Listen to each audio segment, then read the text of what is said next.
So again, if you could in the chat, share your name, pronouns, and something that's bringing you joy.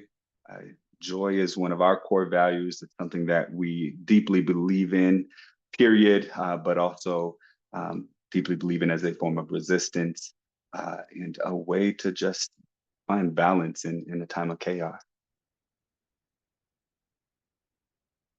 So just a quick overview.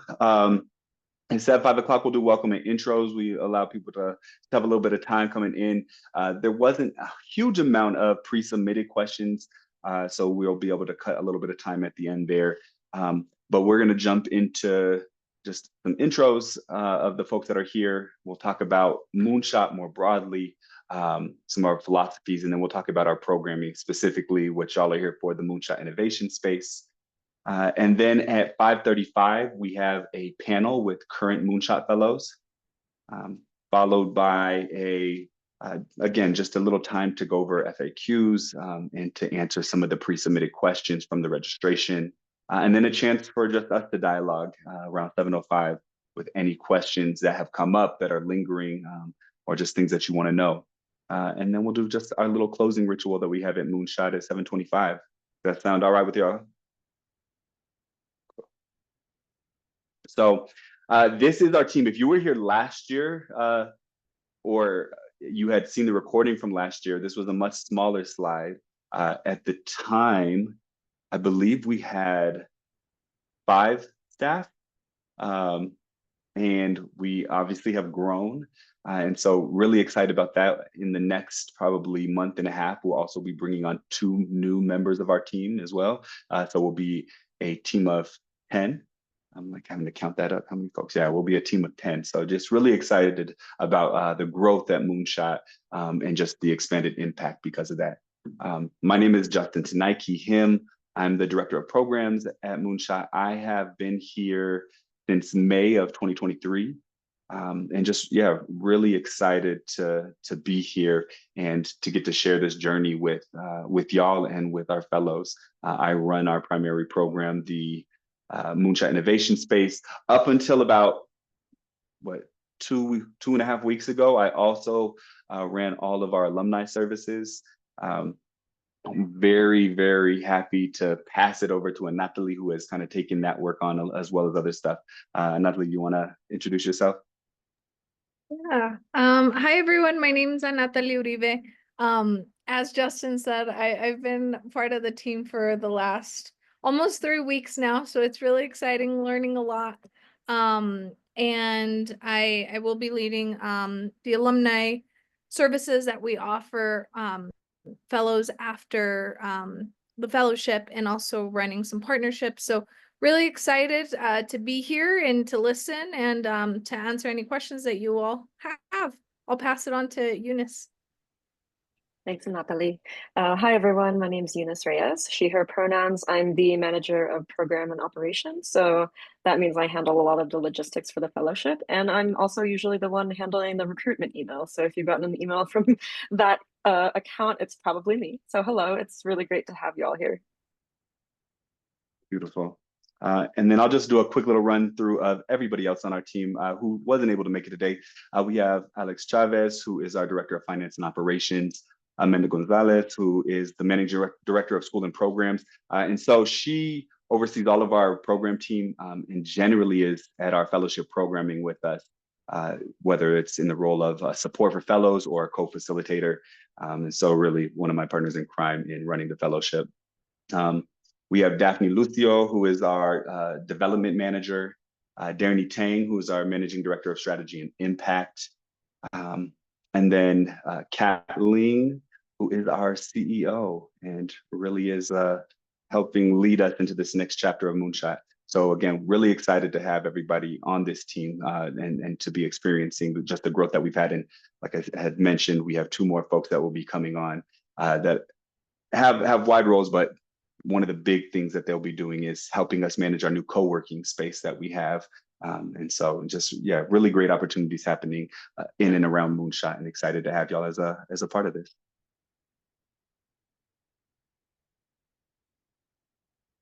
So Moonshot, This is our mission. We are an organization that grows a community of BIPOC and historically marginalized leaders with the skills and resources to design collaborative solutions that disrupt systemic inequities impacting youth. More broadly, our vision is to have equity-driven leaders embedded in the community that are cultivating systems and environments for youth on the margins to thrive. And the primary way in which we go about this is through our 9-month program called the Moonshot Innovation Space. Up until this current cohort, which is our 7th cohort, it was the Moonshot Fellowship, and there was an opportunity between our 6th and 7th cohort to engage in a redesign process. And it evolved really into a space of possibility and imagination, and turned more into a revision of what the fellowship is. And so that is the culmination of that work is the Moonshot Innovation Space. As I mentioned, we have 7 cohorts of fellows. We are currently in the middle of our 7th cohort. And so we, as you all know, are recruiting for our 8th cohort, which is going to start next September. As of right now, we have 100+ Moonshot alumni, which is annually growing since 2017. The larger impact of our work, since we are not direct youth serving, is reaching folks who have an expanded impact of touching over 15,000 youth through their programming, through their schools, and through just the community engagement work that they're doing. This fellowship is designed to really support the leadership development and solution development for folks from marginalized backgrounds. And so we're really happy to say that 85% of Moonshot Fellows and alumni identify as people of color, and 65+% identify as women and non-binary. Every time somebody new comes in, I have to re-click on the screen. It doesn't let me do my arrow. Just a quick quote from Kat on the Moonshot Innovation Space. The Denver ecosystem needs more than just new schools and programs. We learned over time that there's also an interest in catalyzing change in existing systems and ensuring policies work to support equitable outcomes for youth and communities. We've evolved our programs to more formally and comprehensively support multiple pathways, with a renewed focus on not only launching, but also sustaining both our leaders and the solutions they've designed. And so, again, that really speaks to the work that we did in the redesign and the intentional work we did in crafting the Moonshot Innovation Space. And just as we talk about in the fellowship and with fellows, everything is iterative, right? We are continuously looking at the work that we're doing, figuring out how it can be improved and how we can listen to feedback, be in community, and continuously make this thing more effective in supporting our mission.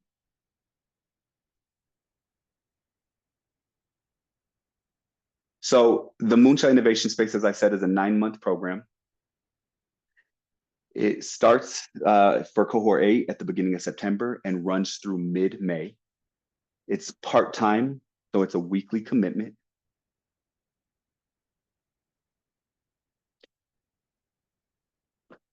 Our programming is really focused on leadership development and organizational workshops.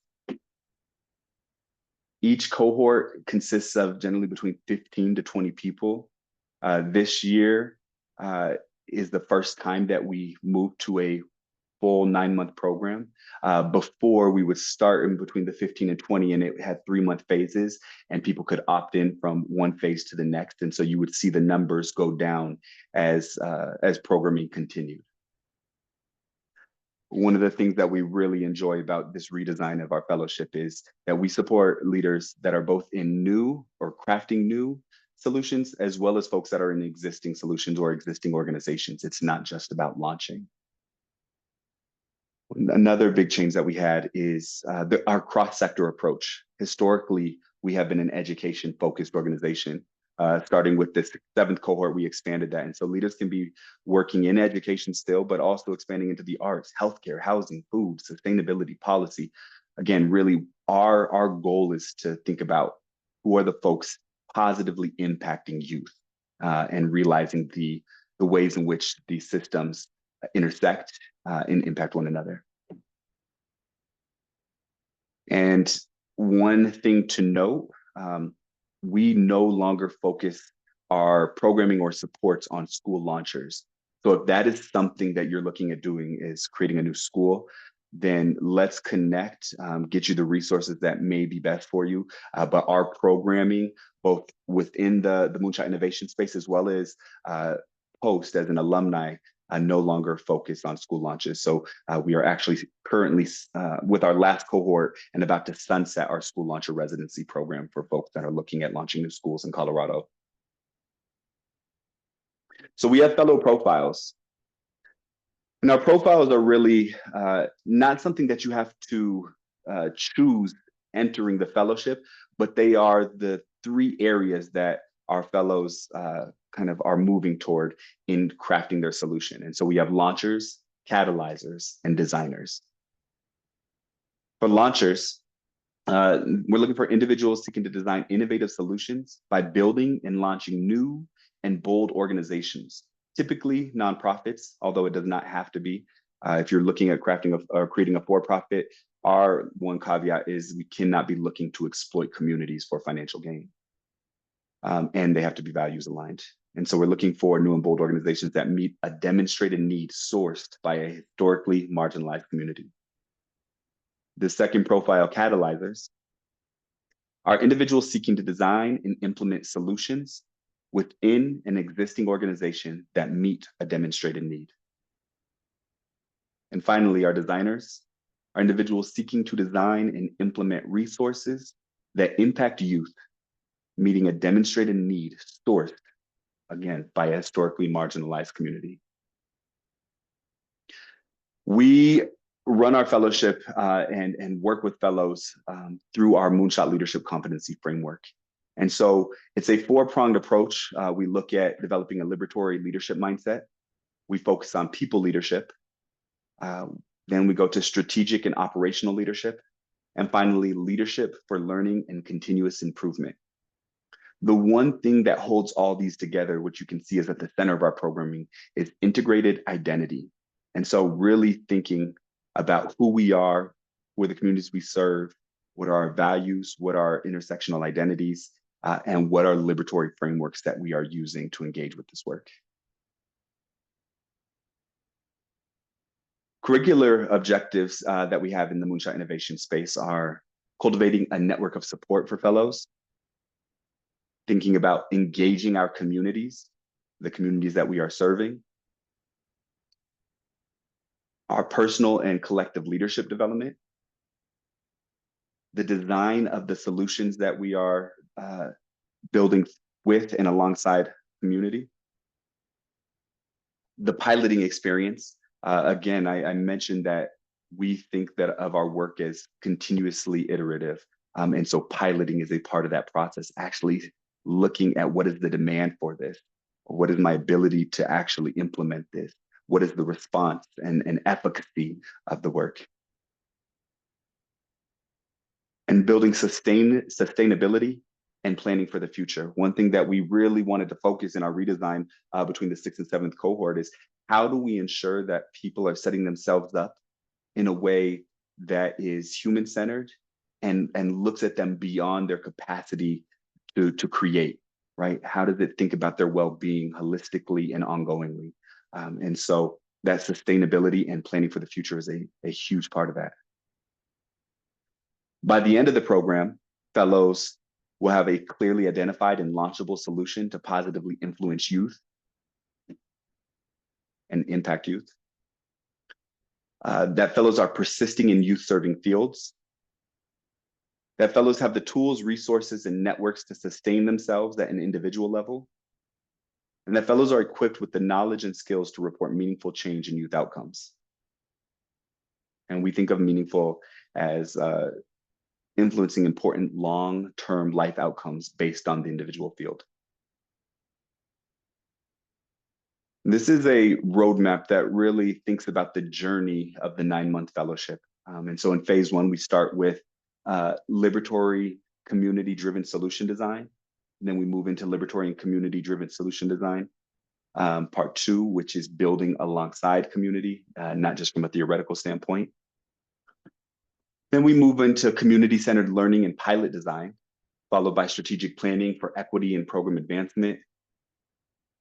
The final piece of the learning journey is strategic and operational leadership, which is finally built up to the culminating event, which is our showcase, which happens mid-May, which is an opportunity to be in community, both with the Moonshot Network, as well as the outside constituents, the people that y'all are working with and for, key funders, and other people from within our network to showcase the work that y'all have been working on.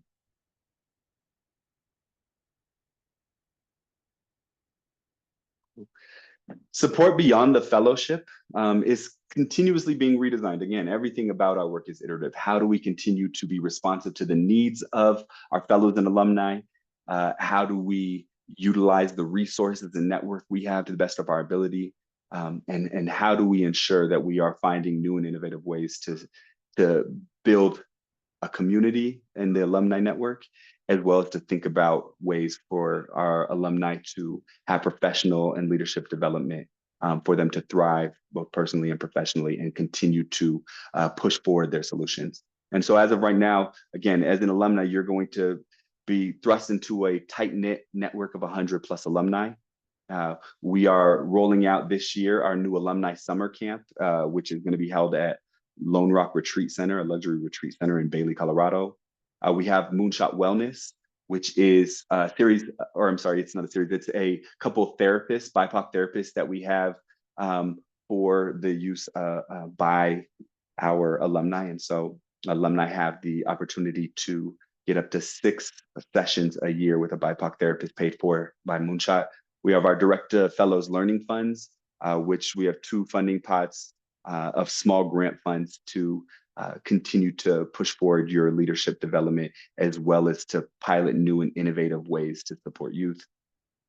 We offer a bi-monthly alumni newsletter, which has happenings going on with Moonshot, opportunities, whether that's grant funding, job opportunities, opportunities for youth that we continuously put out there. And then we have a learning series for the continued, again, just learning of alumni to think about how they can continue to grow their knowledge base, their network, and build on their solution.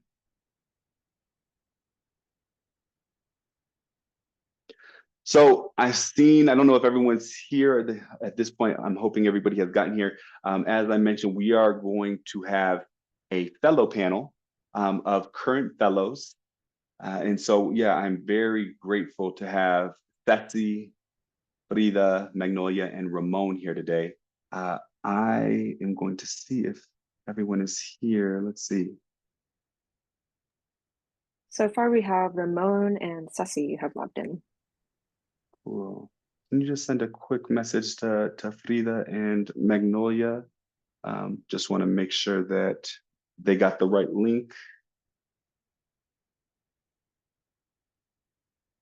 Cool. Well, while we are waiting for Frida and Magnolia, Ceci and Ramon, if y'all maybe want to start us off by just sharing your name, your pronouns, and maybe just something as we kind of all had at the very beginning, something that's bringing you joy right now. Or and sorry, tell us about where you're currently working, the work that you're currently doing, not necessarily within the fellowship.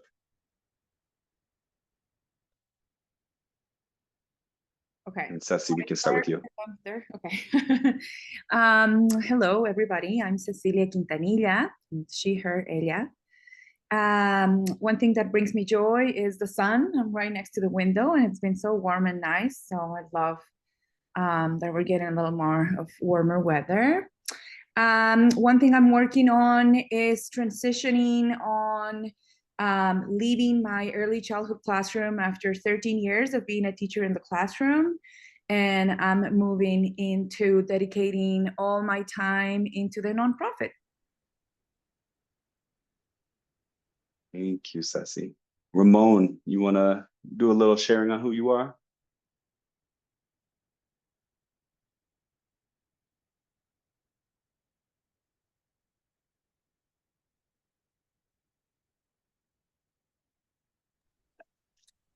Can you hear me okay? We can hear you beautifully. Sorry, I can't figure out how to get off mute on this phone. I'm Ramon Carson. Nice to see everybody, meet everyone. He, him. Right now, I do a lot of consulting work for a lot of executive coaching work and change management consulting for education leaders, as well as lawyers, judges, and people working in the law side of the child welfare center service. Thank you. Frida, if you want to just share name, pronouns, and then just tell us a little bit about the work that you're currently doing. Yeah, for sure.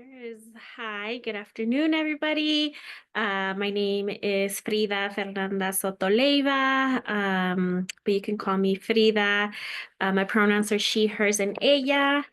I currently work for a nonprofit called Fully Liberated Youth as their community and school-based therapist. So I provide therapy for system-involved youth and also preventing the school to prison pipeline. Thank you. And finally, Magnolia, Hi, everyone. Can y'all hear me? loud and clear. Okay, cool. Cool. Magnolia Landa Posas, Director of Student Voice and Leadership for Denver Public Schools. And in terms of Moonshot, my work is called the Melanated Collective. And so it's really bringing educators, education leaders, both new in the career or much further along in their career together to figure out like, how do we solve for those equity issues in our school districts, in our school systems, with the community, with the cohort, that holds them accountable, but also centered and grounded in care. So, yep. Beautiful. Well, thank you. That's a great segue into our first question. And maybe we'll just start with you, Magnolia. If you want to share about why you joined the Moonshot Innovation Space, and if there's anything else that you want to share specifically about your solution. Cool. Yeah, so why I joined. It's funny that I want to work on a project around accountability because that's really a big piece of joining Moonshot. So I think what makes my work a little bit unique is that I'm the human going to the Moonshot Fellows, but I'm not the only one working on the Melanated Collective. So it is a crew of us, right? So I'm one of 4 people that are working together on this idea. And I think it's like one of those things where you hang out with people, you all have great ideas, and then they kind of disappear, and then you never really follow up or do anything about it. And so on more than one occasion, it came up with 2 of the folks on our team. They really were vibing with that idea, brought it to another 2 of us, and then we really liked the idea. And then we kind of forgot about it. Then we had another meeting because of work that brought us all together, and then we talked about it again.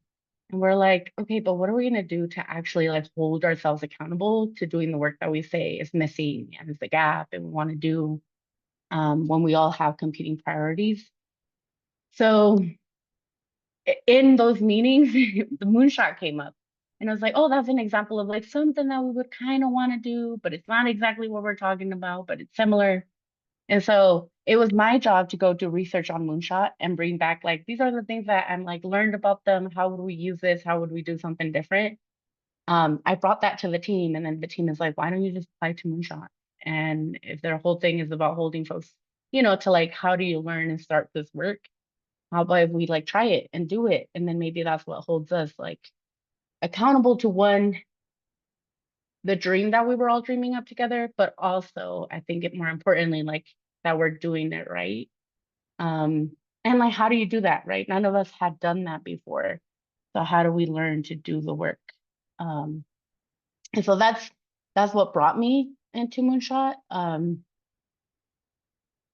then in terms of like the work specifically, yeah, I mean, it's been a roller coaster. It's been all kinds of learning. I thought we had a lot of things figured out. We thought we had a lot of things figured out. And I feel like every time I meet with Justin, it's like another 20 questions to be answered. And I'm like, ay. But it's good. It's been a learning process, and it's like really pushed our thinking as a team and my growth as a leader. So that's been really helpful. Anything Oh, else thank you so special that I much. didn't? I think that's great. We have a series of questions, y'all, so I think that's great for the first one. We'll pass it over to Frida. Similarly, why did you join Moonshot? And what's your solution? Yeah, it was another fellow in the cohort who was applying as well. And also Amanda, I think she's on here. She also encouraged it.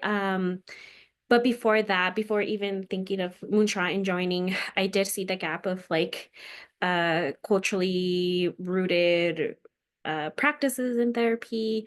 And I thought that was a big gap, and it was a big frustration of mine as I was working at the nonprofit that I am currently, and also being in contact with other therapists there. But I didn't think my solution or this idea, this issue that I was dealing with really fit into Moonshot.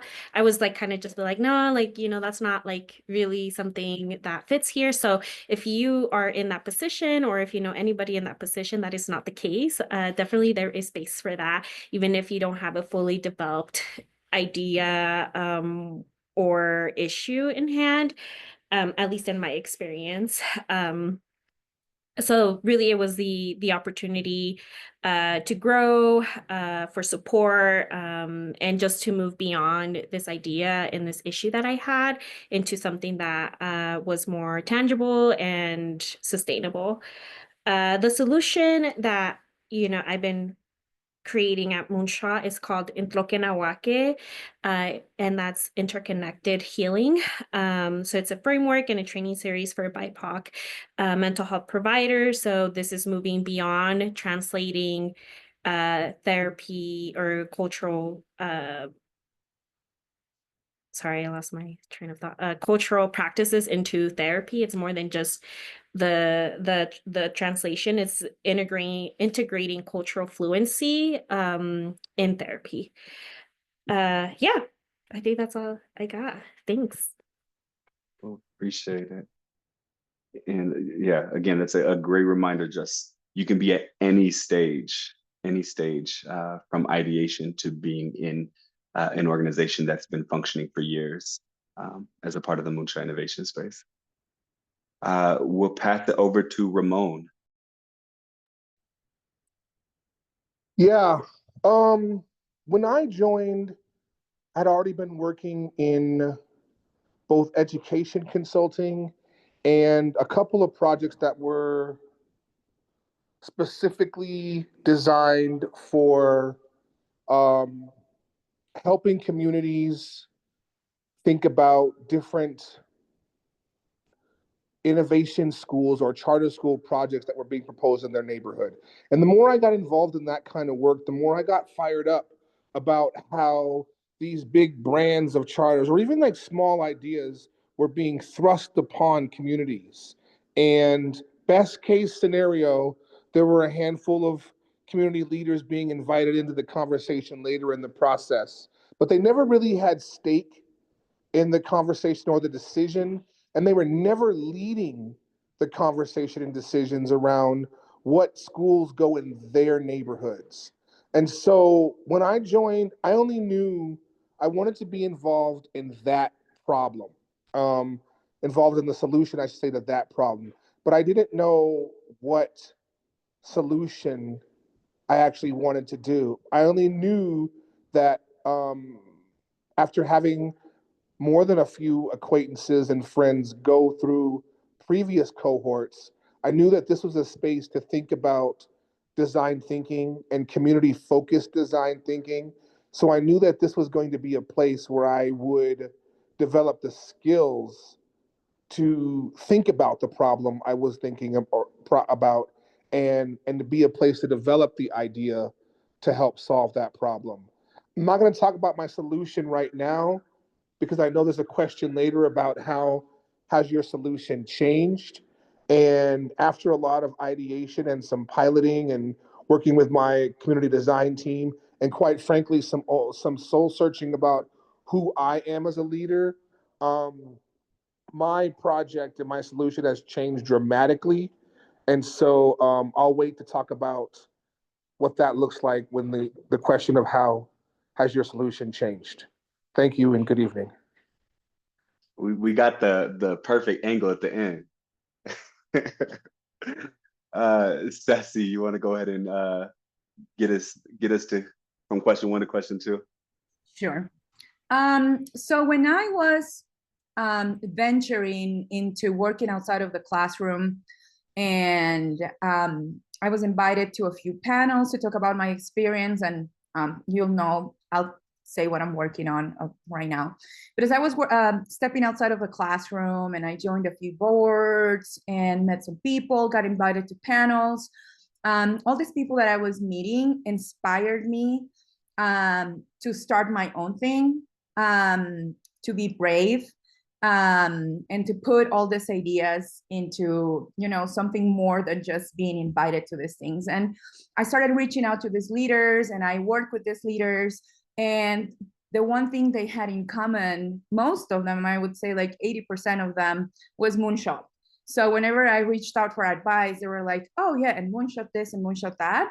And that even includes Amanda, because I was serving for her board when she was starting her venture. And just every meeting there was so much learning. So I was just eager to be part of Moonshot and see where it was going to take me. The solution that I'm working on is to support neurodivergent students, BIPOC neurodivergent students, specifically Hispanic students.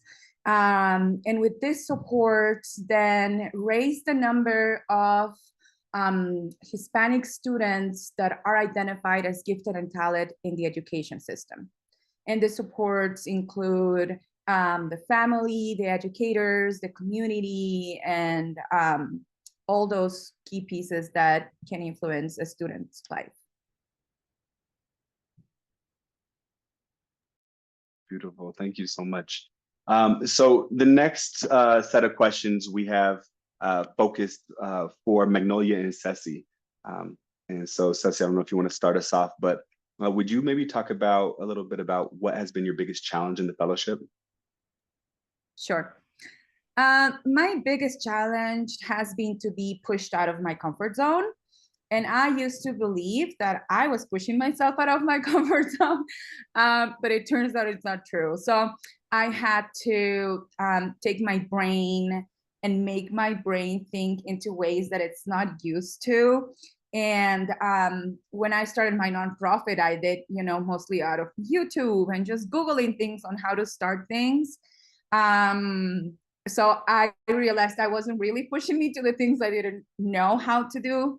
So that was the biggest challenge, to really work on those things that I had to look at, to take charge. And even though I was making the decisions, to make other decisions that, as you know, being in a classroom and working in the school for 13 years and being part of a big system, sometimes you don't have to think about.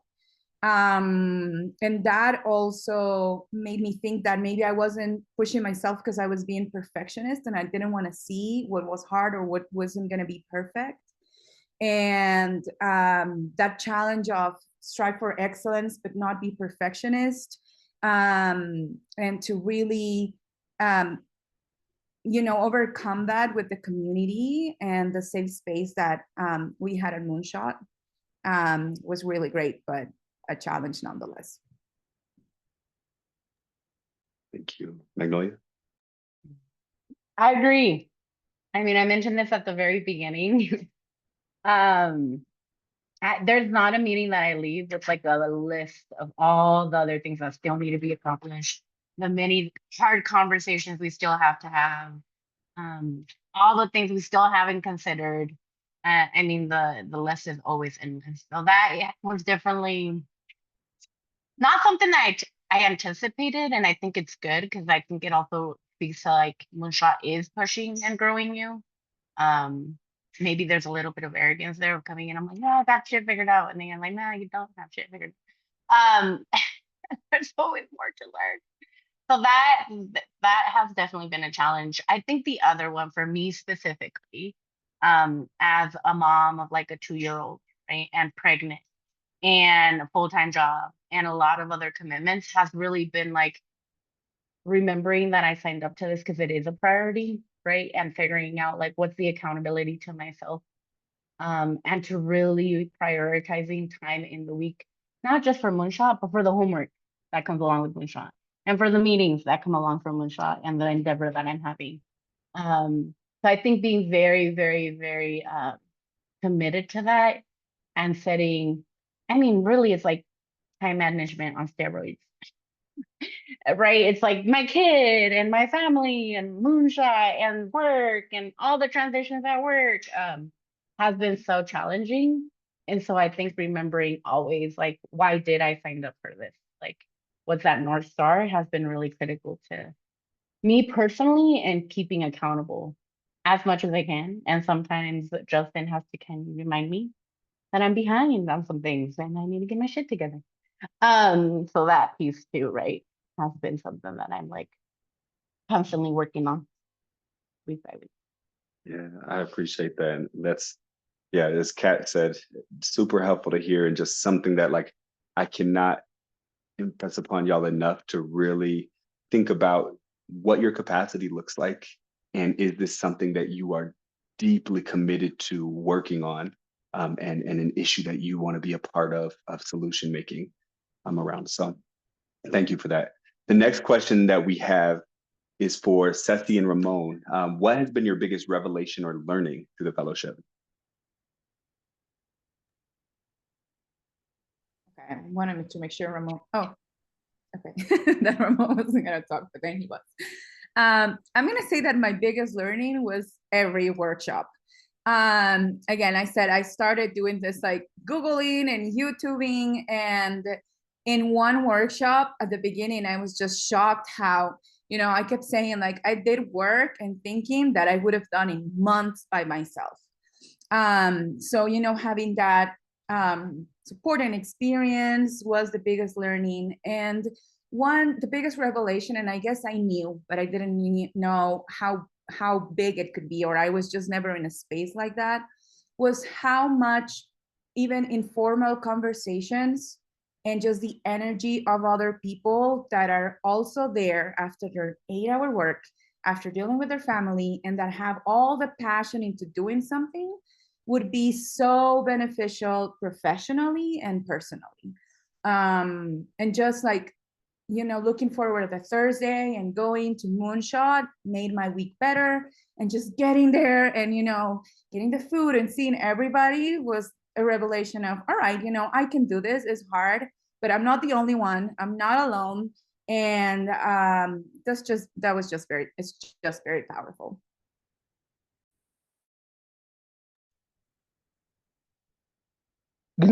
We had a session where we focused on the strength finders. And keep in mind that I've done strength finders multiple times for different organizations. I read the book once by myself, half of it again with other thought partners and colleagues. But there was something about taking it this time and the workshop that we had that Saturday audit that made me realize something that I've done really a lot of thinking about in my own work and have like consulted a lot of my clients about going forward. And it's this idea really that when you are working solidly in your top 5 strengths, how much more your engagement, your job satisfaction, your life satisfaction increases. Like it's really significant.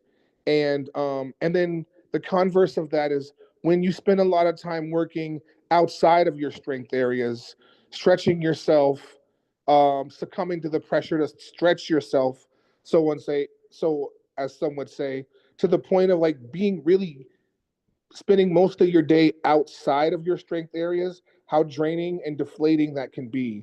And so I think choosing to find work that fits solidly in your strength areas, choosing to find partners who complement your strength has been something I think a lot about, something I've changed in my own life, and something that I really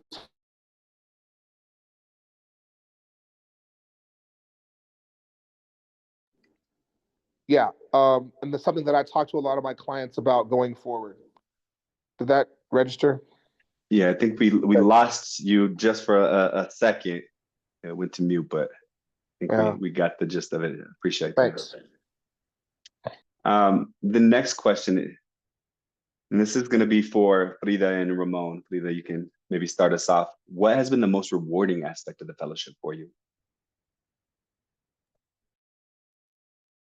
Yeah, I think there's a lot of things that has been rewarding seeing this idea come to life. The piloting piece, right? Like seeing it and just feeling so much fulfillment in that piece and like knowing that this is my path.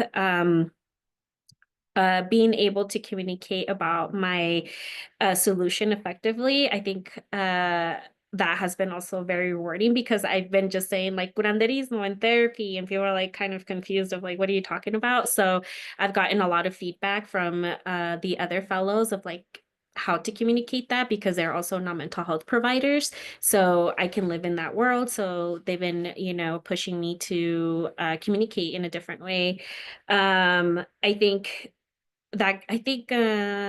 Sassy said this about going into workshop and being in community with Moonshot has been very rewarding, inspiring, because it's just other people who care deeply about their solution in the world, and that has been very inspiring and filling me with a lot of hope for the future. Again, it's like the sense of community, not just with the users that are interacting with your solution.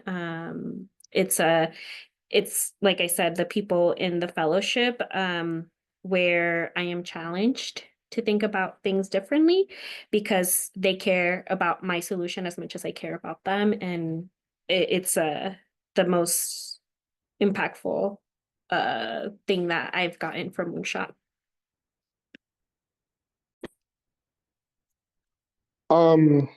Yeah, similar. I also think the community aspect has been really good, and it contributes to like just a feeling of being inspired to do work again. As hokey as it might sound, like it's reinvigorated like the spirit of even feeling like you want to be alive and out there, like to really be engaged in something that you are passionate about, and you're in a room and you're locked in that room and you get to think about that passion, and then you're charged by the energy of other people, some of whom are passionate about something different, some of whom are passionate about the same thing you're passionate about. Yeah, it's been an energy charge that has that usually carries me through a few days, weeks, even from session between sessions. Thank you both. Yeah, the from cohort 1 to now cohort 7, often one of the biggest pieces is the community, and whether that's through partnerships that occur, whether that's through just ideation, or having a group of people that, whether it's do similar work, think similarly, and have similar value sets, often similar cultural norms, right? To have a space like that to just kind of be, and to be able to show up as your full self, to be able to say the things that you may not be able to say in other spaces is often what people take away. This next question, and I think this is the last question that we have for you, Ramon. Don't hop off because there'll be an opportunity for folks to ask questions. But how has your idea or solution shifted throughout the fellowship? Ramon, you kind of spoke to this a little bit earlier without giving us anything. Do you want to maybe start us off? Sure, wasn't trying to be mysterious, but so one of the things, as I mentioned earlier, about the work of really finding your passion and the time that you spend in here being questioned over and over again. What do you care about? What are you especially skilled at? Where is your passion? Like keep asking that question in different ways. And so it drove me from thinking about some of my work around community design schools to this discovery of the 13-year-old boy in me who wanted to design cartoons. but wasn't ever encouraged or inspired to be an artist. And it drove me to the problem of so many cartoons and comic books feature protagonists of people who don't look like me and stories and narratives of people who didn't look like me. And so it really pushed me to think about that as a problem that I was really passionate about. So now what I've chosen to do is start a media company that's focused on the design of graphic novels and animated projects that feature protagonists of color and feature authentic, culturally relevant stories that typically we don't get to see.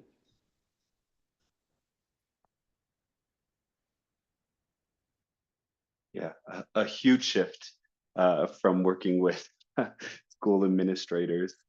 And yeah, I know it's taken a lot to get to that point. I love it. And I think that that's kind of the power and beauty of this space. One of the things through our piloting that we test is our capacity demand, right? Do we have the capacity to do this? And one of those questions within that is like, is it something that like I want to do, something that inspires me, something that I'm excited about? And it's an important question to ask because we can start to just move forward in what we know, what feels right. But yeah, we want you to ask yourself critical questions. Is this the place for me? Magnolia.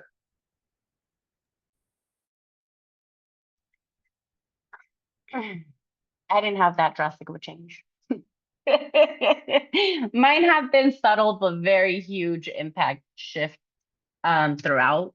I think the essence of the work that my team and I were coming in with have stayed relatively the same, but the way we want to operationalize it now, like what the pillars, like the core pillars of the work that we're trying to accomplish have been solidified and have shifted. So like one example is we're like, we want to supplement healing throughout our fellowship. And then we went through pilot one and it became very clear that it couldn't be supplementary. Like it had to be grounded in everything that we did. And then listening to like the potential folks that would be going through our collective, like they made it very clear that that was a non-negotiable, that that had to be part and parcel of all the programming that we were offering.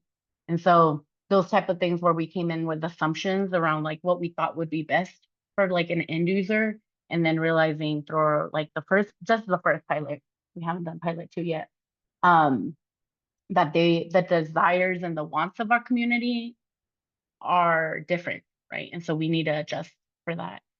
I think the other big shift has been like having very clear conversations as a team around like what is all of our collective capacity, right? Like, do we actually have the time that we thought we had for this like big endeavor? And what does accountability look like across all of us and not just some of us? And so I really appreciate Justin for like bringing that question up, right? But like an important one. And so that shifts in like our approach as a team around like what is feasible, right? Like how far out should we actually be thinking? Like if this is something we're actually gonna do and we're committed to doing, like what's our timeline? What's our budget? Having conversations around like, do we want this to be for profit? Is it a nonprofit? And so there's been shifts even in our thoughts around that. Like we all thought we wanted to do consulting, and now we're all thinking maybe it's a nonprofit. So those shifts have happened throughout from beginning to like where we're at right now. The name, we didn't have a name for our endeavor. We were like something collective. We don't know what it is. And so the name has been solidified and it feels good and we feel ownership over it. And those small wins like make it more real, right? Because now we're like, well, now there's a name and now we put it out in a pilot. And then now people are asking about us and emailing us about it. So we better do it now because people are asking. So I think that has also been a big shift is it feels real.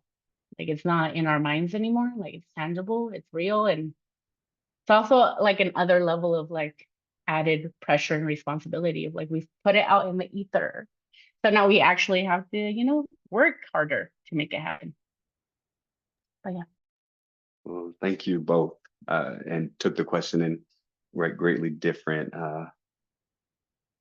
or answer the question in greatly different ways. So really appreciate the perspective. I'm gonna kind of shift directions a little bit with this next question, and it's gonna be for Frida and Ceci. Although Magnolia, you kind of spoke to this a little bit when you were talking about just your perspective as a parent and what you know to be true now. But for Frida and Ceci, what do you wish you would have known before entering the fellowship?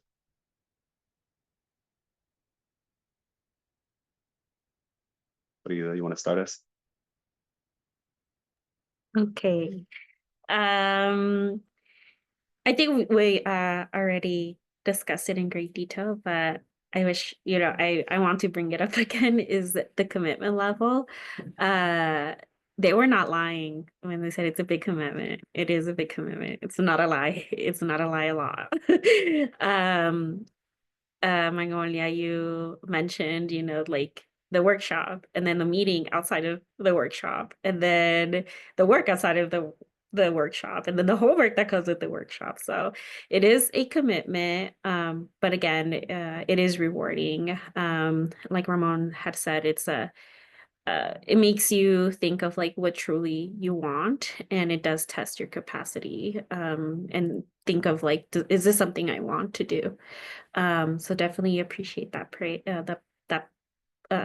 piece. The other piece, again, we already talked about it, but I also want to bring it up, is embracing the change. Justin calls it the squiggle. So even right now where I'm at, I'm still lost in it. I'm lost in the sauce of it. But there's moments where there's a lot of clarity. So just embrace it, embrace the squiggle. I'll say about that much. Thanks. Yes, and I'm also going to make just emphasis on what we've all said. I wish I knew before starting how life-changing it was going to be. Like Ramon said, all the soul search that I wasn't anticipating, that pushed me to see what kind of leader I was. And even though my idea didn't shift too much, just working on myself. And like Frida said, like embracing the change, that it wasn't big, but it was, right? In the same way for me too, was challenging.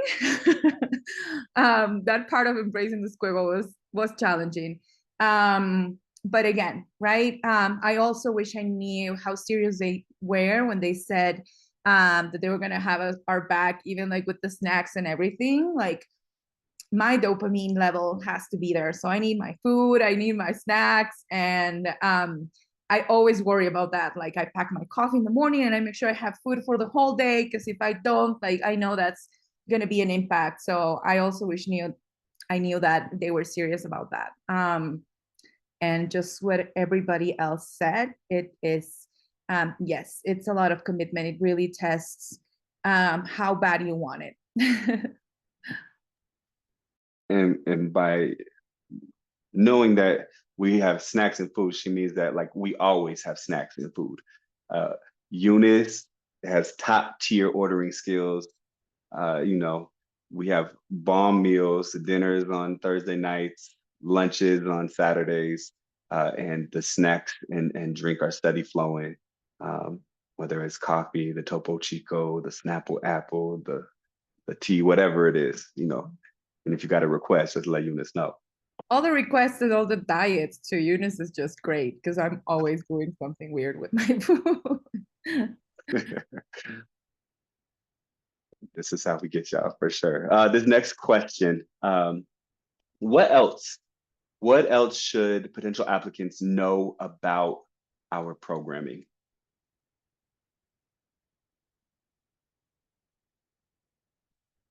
And I guess maybe we will start with Magnolia. It's been mentioned, but I think the beautiful community that you build with folks. I think what I appreciate about our cohort is the like multi-generation, and also like the vast diversity of programming ideas that we have. Like we have mariachi, we have curanderismo, like Frida, and self-care, and then we have folks like very tactical, almost, and then like just the mesh of creatives and folks that maybe are not as creative, me being one of them, coming together and hearing from each other.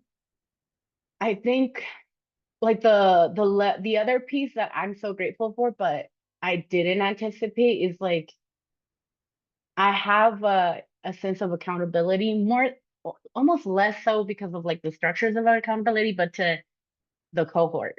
I don't know if that makes sense, but it's like when I come in on Thursday, I don't want to look stupid. I want to have my shit together for the most part. And I want to be able to bring my best to everybody else because they're bringing their best. And so I want to be able to meet folks where they're at. So that has been really like it just an intrinsic motivator of like everybody else is putting in energy and time. Like I need to step it up and be there too. And the beautiful like feedback and perspectives that we get from everyone has been like, I mean, you don't get that, right? Like it sometimes at work we don't even get like a massive perspective on thought partnership, and we get that almost consistently. Whether it's like when we're doing our pitches or when we're doing like what was it that we worked on was in the last one? Oh, like our little what is Design it? canvas. Yeah, our design canvas. I'm not a great designer. But for us to even just look at everybody's different design, how everybody took in a very different direction, and then to like go through everybody's notes and get that like immediate feedback on this is what I like, this is where you could grow, this is how you can improve, has been so impactful. Oh, thank you. Frida, anything that you missed in your last question as far as just something that potential applicants should know?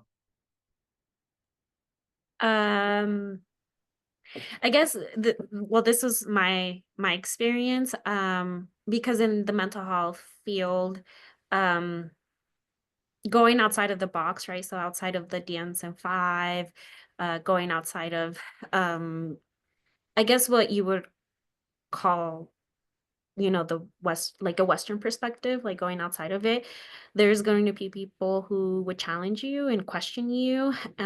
So for me, I had to grow a backbone and stand on business of like, no, this is my vision. This is what I want. And really being confident in it. So definitely my confidence has drastically increased because I've been not only in spaces where I can vent, right, within my cohort and let them know like this happened to me. Am I crazy? What like, just venting about it has been very helpful. So it's like the community aspect and like them, my cohort building me up to go, in the outside world to stand on what I believe in. Beautiful. Thank y'all. So, and we'll keep this last question brief so we can move on. I realized the little timeline at the beginning, my times were a little off. Sometimes I can be verbose. Sometimes I can try to fit a lot into a little. So we're going to try to move forward. But if you could quickly give us one final piece of advice, we'll just run through. Well, maybe we'll do Frida, Sassy, Magnolia, Ramon. Justin, we're C7. We can't do one sentences. I'm kidding. Not really, but I would say lean into your community. This work isn't meant to be done alone. It's like we mentioned, it's a lot of work. So definitely lean into community. If you don't have community or you feel like you're on your own, definitely ask Justin. Like he has so many connections. And also within your cohort for C8, just ask and somebody will know somebody. So slowly you'll build your community.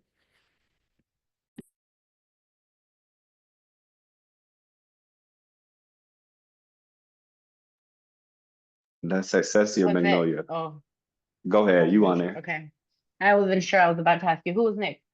I think I would probably say same like community, but I was thinking about it a bit different in terms of like for me is who's the community that's going to support me to make it to Moonshot on Thursdays, right? Like for me, it really had to be probably like a couple months in realizing like, damn, I don't know if I have the capacity, and the only way I'm gonna make this work is if I reach out to my people. So that meant like having a very serious conversation with my husband around like this is how I needed to step up even more, even though he's going through school too.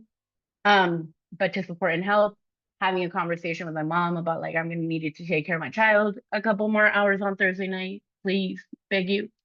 Um, Figuring out who those support systems were at work, right? Like who are the people that are going to give me a little bit of reprieve and even space sometimes to like process Moonshot in that space as well, and give me access to the people that I needed to have access to pilot, right? And pulling from there.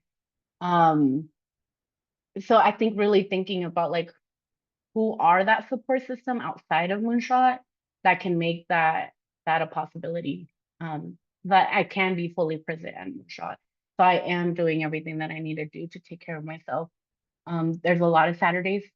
I told Justin the other day, I'm like, I thought we only had 2 Saturdays. No, it's way more than 2 Saturdays. I don't know why I thought we only were doing 2 Saturdays. Clearly I lied to myself, but it's a big time commitment. So even just like how am I planning for that and making space for that and still also taking care of all the other things that I'm responsible for. So that would just be a piece of advice.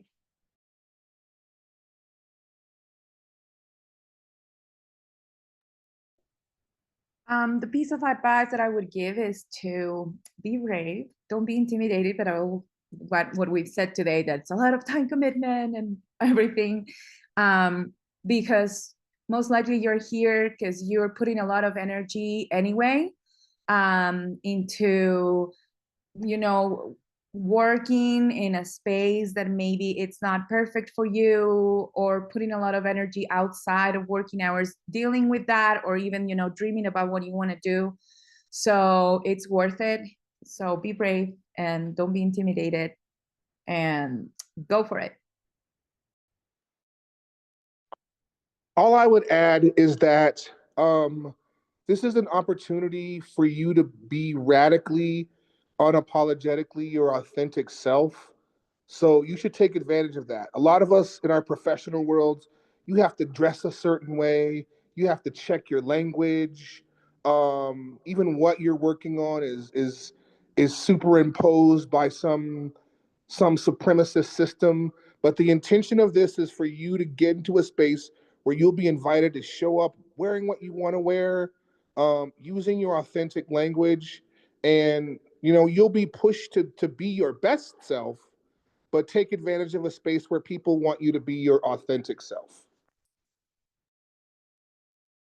Thank y'all so much for just all of your insights, wisdom, learnings.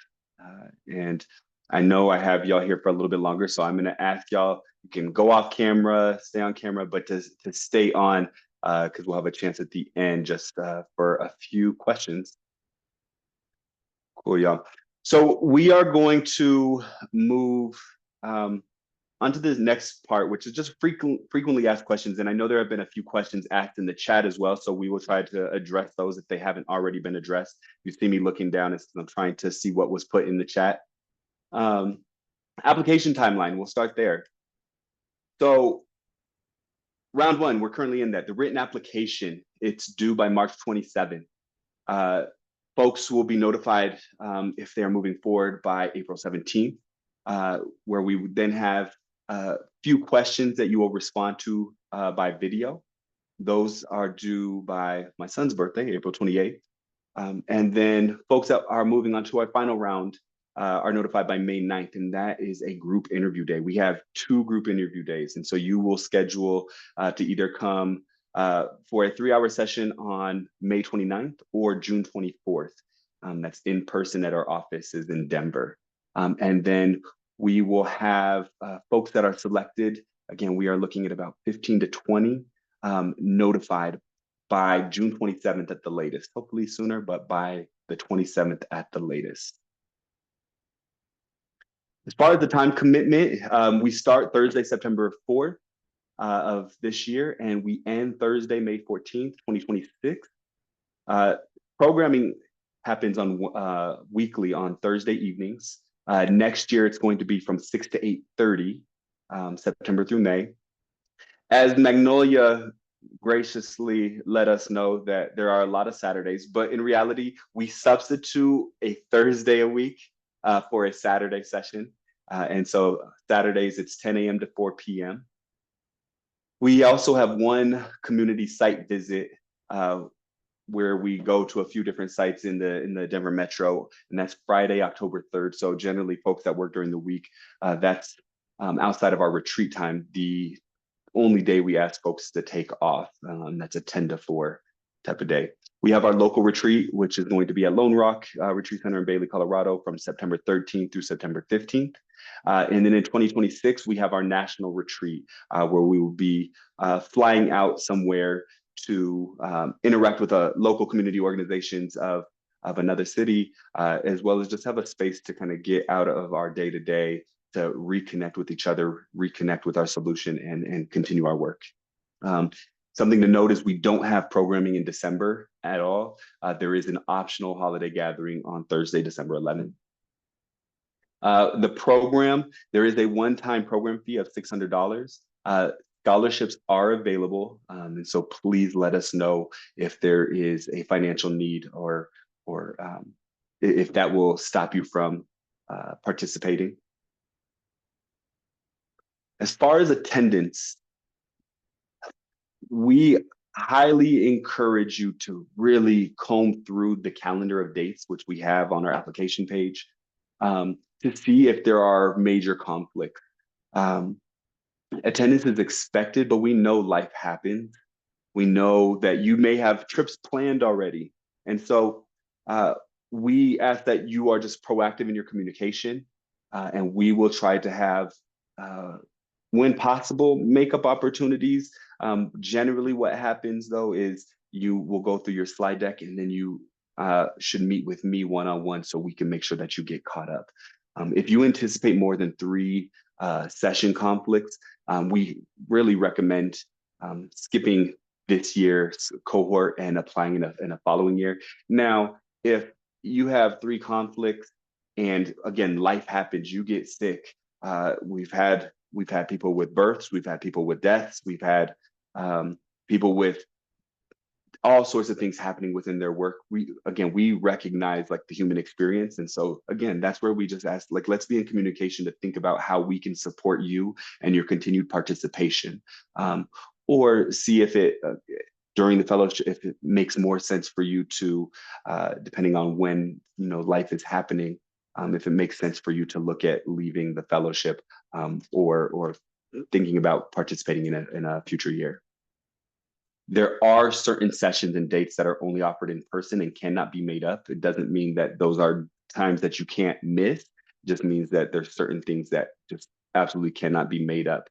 For instance, Ramon talked about the session that we had around the Strength Finder. That is an in-person session that is offered by an outside organization, actually an alumni of ours. And if you miss it, you miss that huge learning opportunity. Now, the 2 dates or 2 series of dates that cannot be missed, the local and national retreats. Those are non-negotiable. So if you have something that interferes with those, this would not be the year for you to apply. As far as the commitment, it's about 3 to 4 hours per week. As you saw, it's 2.5 hours of programming, and you should expect around 30 minutes of pre and post work per session. There are times where it might take you a little bit longer, or there might be a little bit more intensive work, or maybe you just procrastinated and didn't get the work done. That happens, never.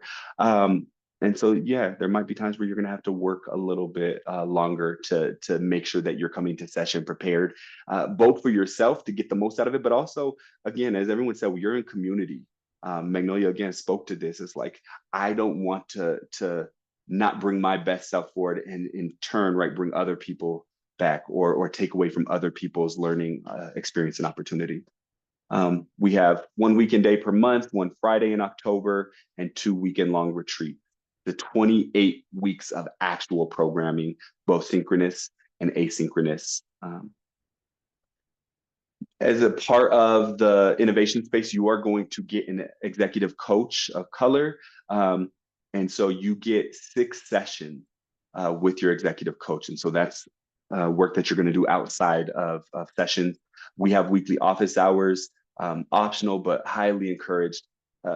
Generally, what ends up happening is I just tell you, hey, we need to meet, like, let's get you up to speed. We need to go through your tactical plan. We need to go through your design. We need to go through whatever it is at that stage to ensure that you have what you need to build the infrastructure for your solution. And then we do just these check-ins, both formal and informal, mid and end of year check-ins.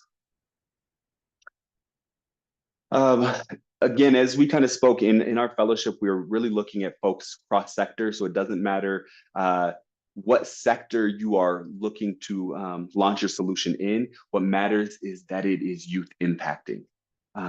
Another part to it is, as you saw, not everybody is doing direct service work with youth.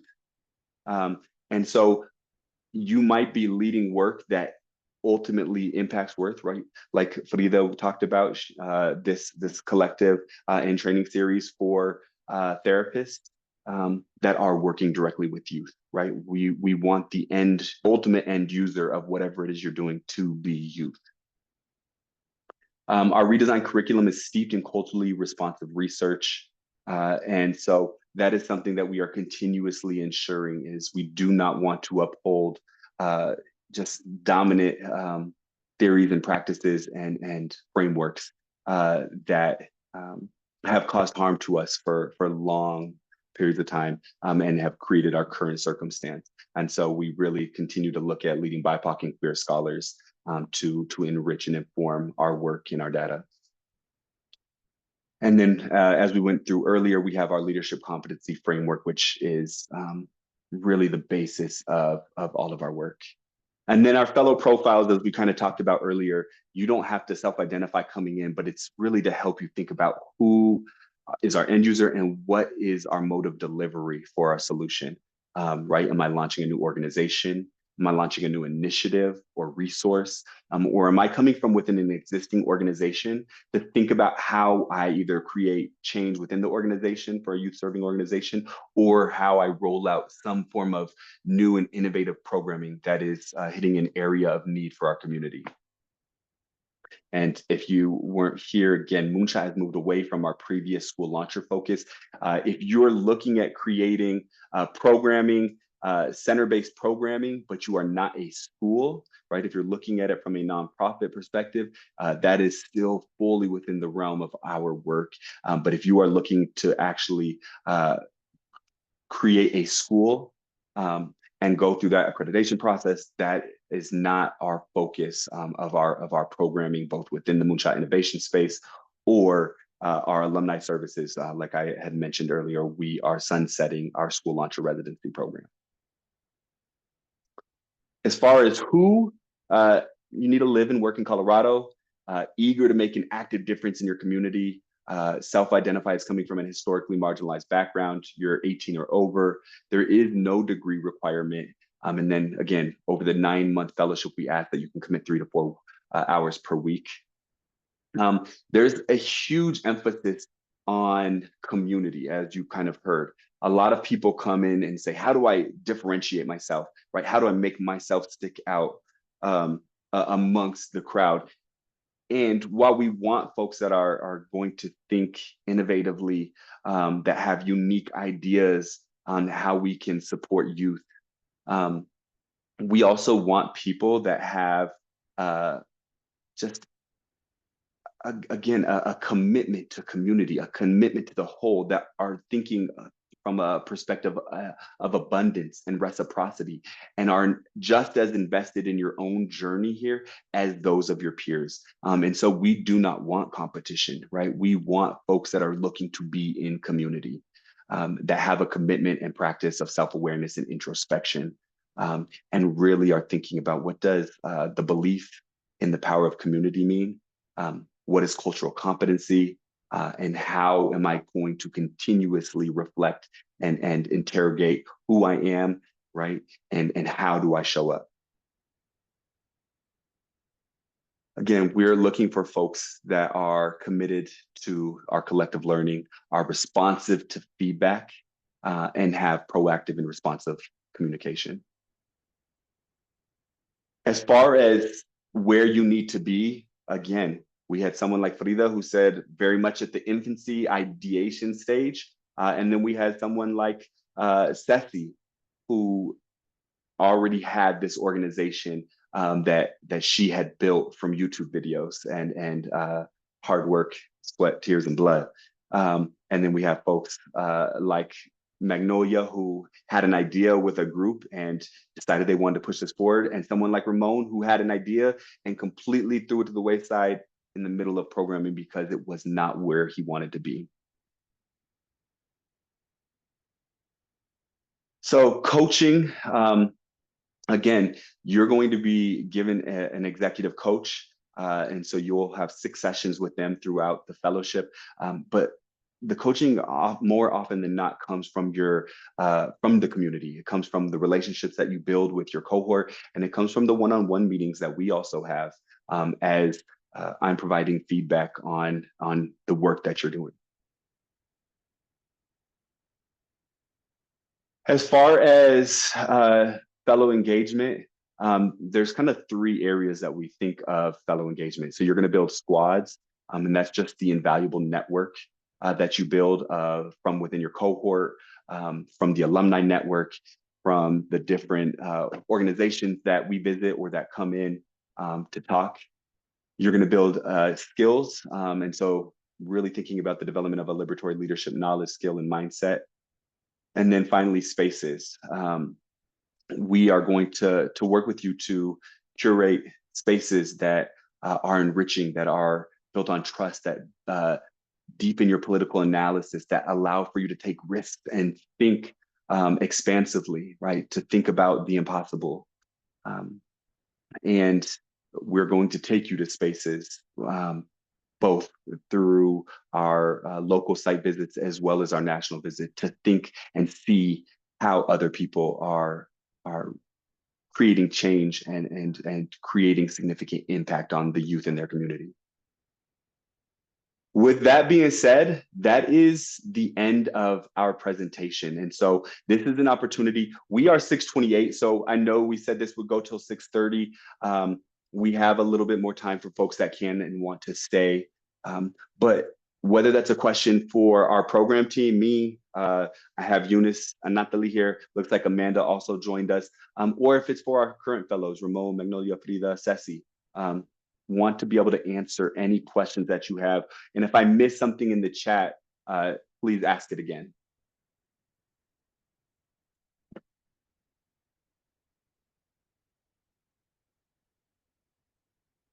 I know y'all ain't shy now. What questions do y'all have? What's the best way to reach somebody on the team if there's questions after we've logged off? So Eunice is going to send out an email to everybody that registered and everybody that's here with the slide deck that we went through, with the recording of this, or the recording won't be on that email, but we will make sure we get a link to the recording to you all. But it will also come from our recruitment email. So any questions that you have, direct them there so that way we can get them to the right person. But you're also more than welcome to reach out to me, Justin at moonshotadventures.org, and that will be in the email as well. If you want to have a phone call, a video meeting, if you want to meet up for coffee, come to our office, please reach out so I can get your questions answered, make you feel comfortable with the process, and make sure that, yeah, you feel confident going into this process.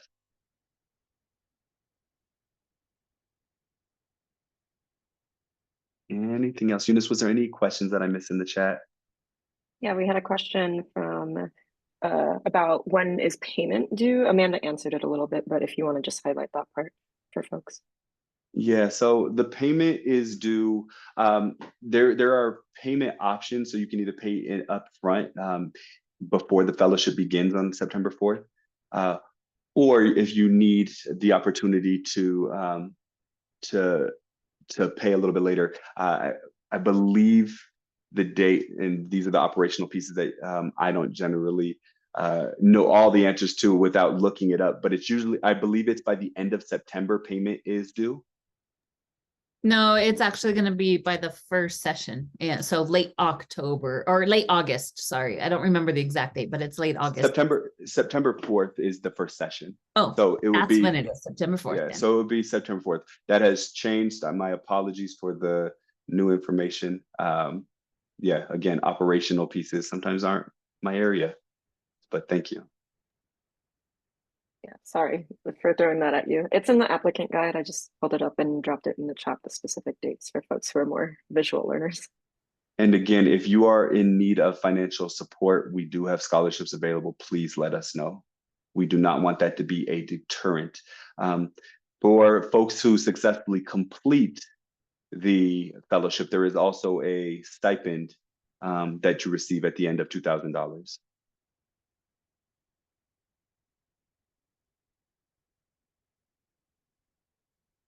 Any other questions, Eunice? In the chat. Again, this is a great time. We have the current fellows here for just a little bit longer. Does anybody have a question for them that you're wondering?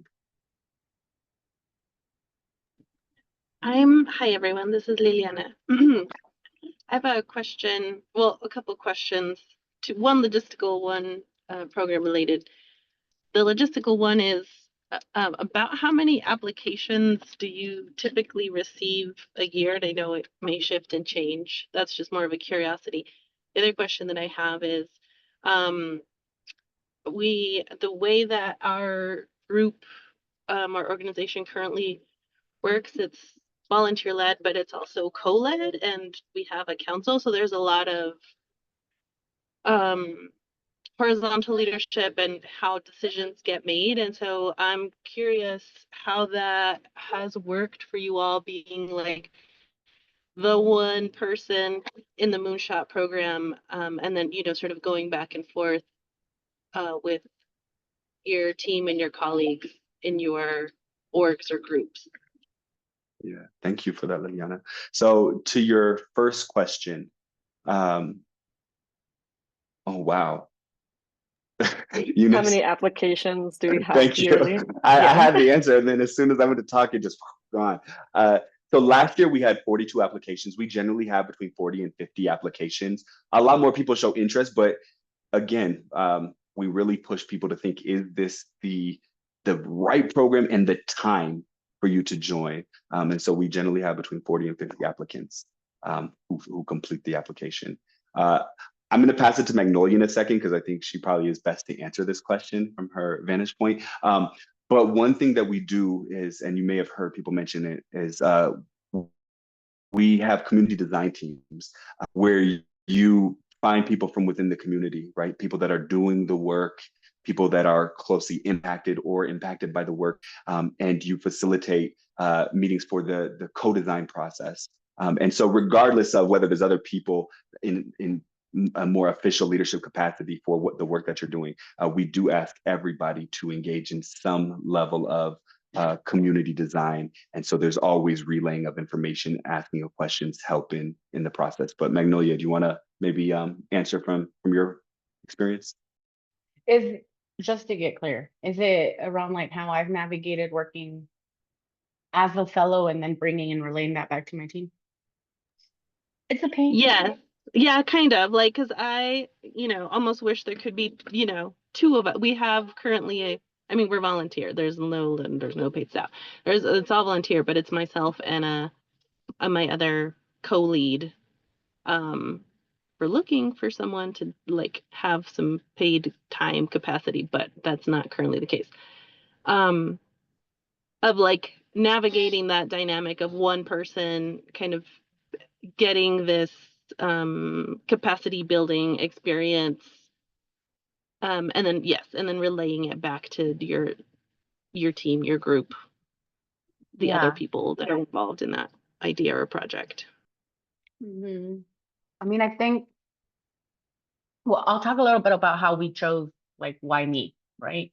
I think one piece I was looking for, and had been looking for a couple of years for like a like a leadership growing opportunity, like an educational opportunity for me. So that was part of like my individual motivation for joining fellowship too, is like I wanted that piece.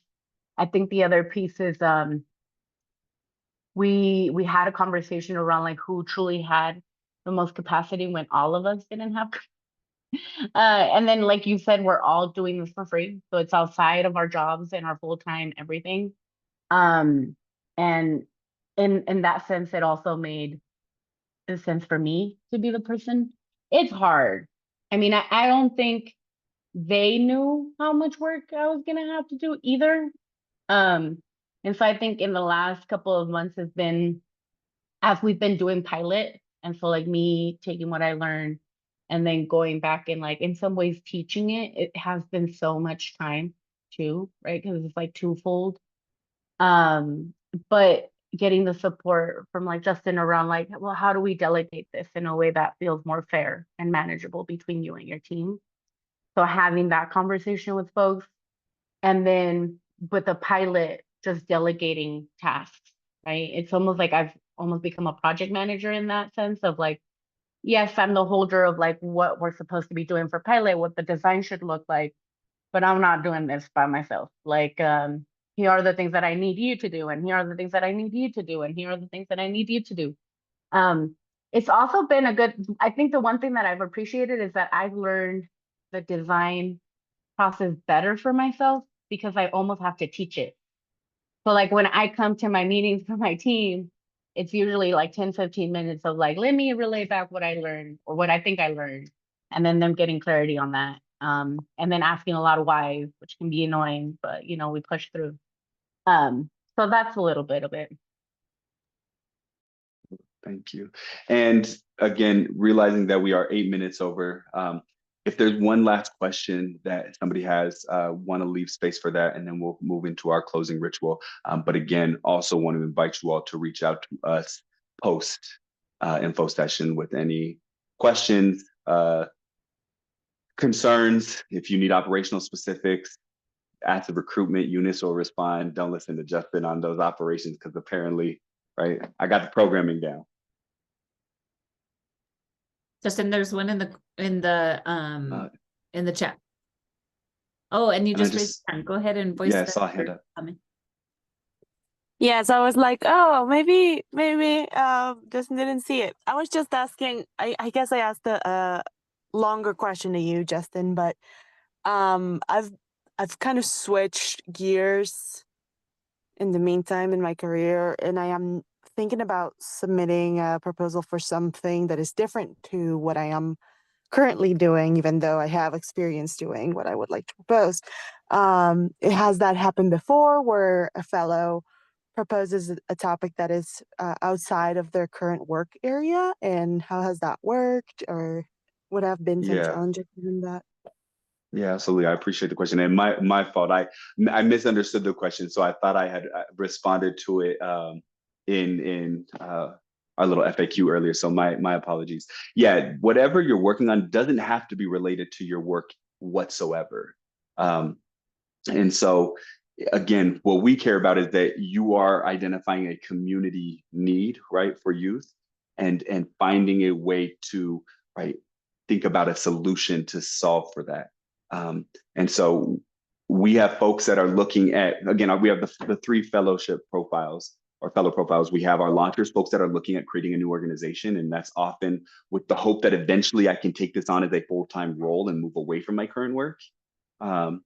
Right. And so that is one opportunity. I think Ceci kind of spoke to that, right? Like a 13-year teaching vet looking to move away from the classroom so that way she can focus on YB Neuro, which is completely unrelated. Well, not unrelated, but it's not a teacher in the school system.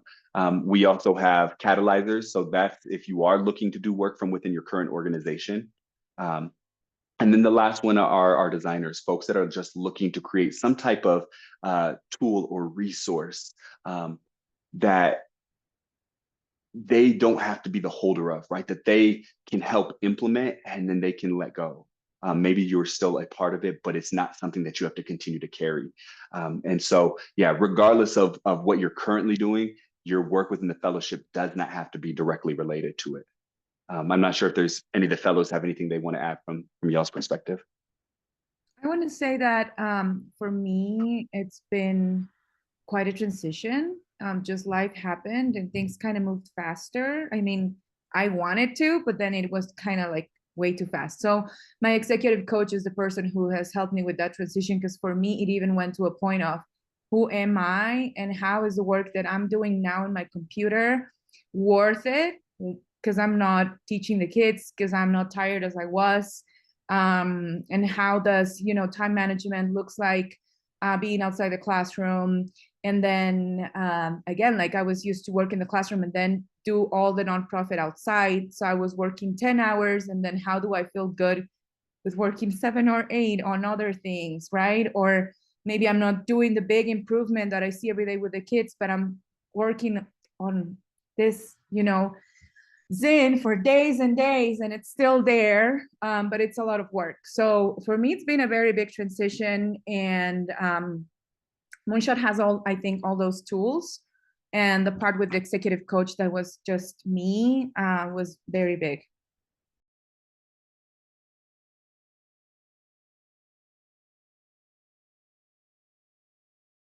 All right. Thank you, thank you, thank you. If there was another question in the chat, I will have Eunice get that and we will respond to it in the email that goes out to everybody. But again, just want to really thank y'all for taking the time. Want to thank our current C7 fellows for just your willingness to share and give. For folks that are still here, we have this this link, tinyurl.com/moonshotcais. You can also scan the thingy thing, Eunice. Again, words. QR code. QR code. Thank you. There it is. But it's just a pulse check, and we want to know after this presentation, where are you at as far as your interest to apply? And maybe you just bypass this altogether and just get that application done. That's okay too. But something that we do at Moonshot at the end of every session is we go through our 4 A's, and we have a chance for you just to share, if you'd like, an aha, an appreciation, an apology, or an ask. And so just want to invite this group, if there's anybody that has an A that they want to share with the group.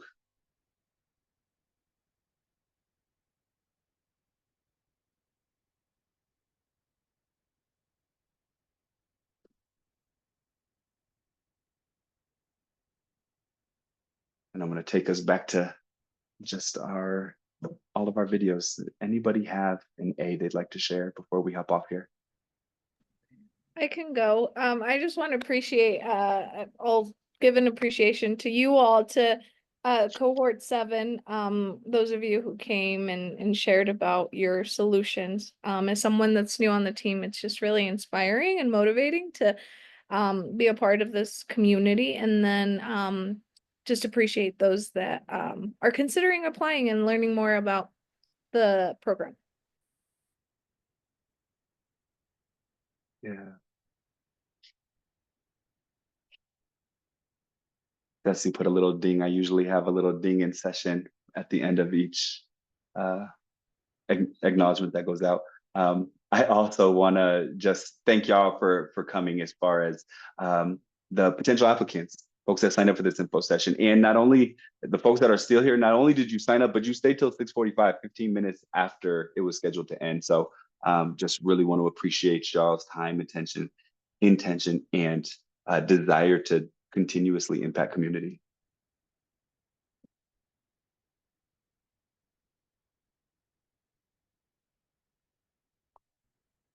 Well, thank you all so much. So good to have you all here.